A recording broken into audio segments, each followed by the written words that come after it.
ஒரு அம்மா சர்ச்சுக்கு போய் ஃபாதர் கிட்ட சொல்லிச்சு, ஃபாதர் எங்கள் வீட்டுக்கு வாங்கன்னு. ஏன்னா எங்கள் ஹஸ்பண்டு 6 மாதமாக கெட்டு குடிச்சவர் ஆகிட்டார். காலையில் வந்து குடிக்கிறார், வேலைக்கு போகிறதில்ல. நீங்களே கவனிச்சிருப்பீங்க. சர்ச்சுக்கு வந்து அந்த ஆள் 6 மாதம் ஆகுது. வீட்டில் பிரேயரும் ரொம்ப கஷ்டமாக இருக்குது. நீங்கள் வீட்டுக்கு வந்து புத்திமதி சொல்லுங்க. ஃபாதர் சொன்னார், கவலைப்படாது, நான் பார்த்துக்கிறேன். போயிட்டார். ஒரு நாள் ஃபாதர் ரோட்டில் நடந்து போயினுக்கிறாரு. நம்மளால் வரான் எதிர்க்க ஃபுல்லாக தண்ணியில்.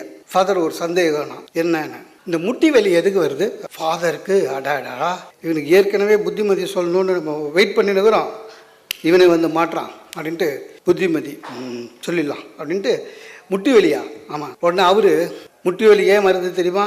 யார் டெய்லி வேலைக்கு போகாமல் குடிக்கிறானோ, யார் வந்து திருச்சபைக்கு வராத இருக்கிறானோ, எவன் ஒருத்தன் ப்ரேயர் பண்ணாமல் இருக்கிறானோ, எவன் வந்து கடவுள் மீது நம்பிக்கை இல்லாமல் இருக்கிறானோ, அவனுக்கு முட்டி வலி வரும், புரியுதா அப்படின்னாரு. உனக்கு எத்தனை நாள் ஆனாரு? எனக்கு இல்லை ஃபாதர், காலையில் படித்தேன், போப்புக்கு முட்டி வலின்னு போட்டுருந்தது, அதான் ஏன்னு கேட்டேன். இப்போ நீங்கள் சொன்ன ஒன்று புரிஞ்சிச்சுன்ட்டு போயிட்டான்.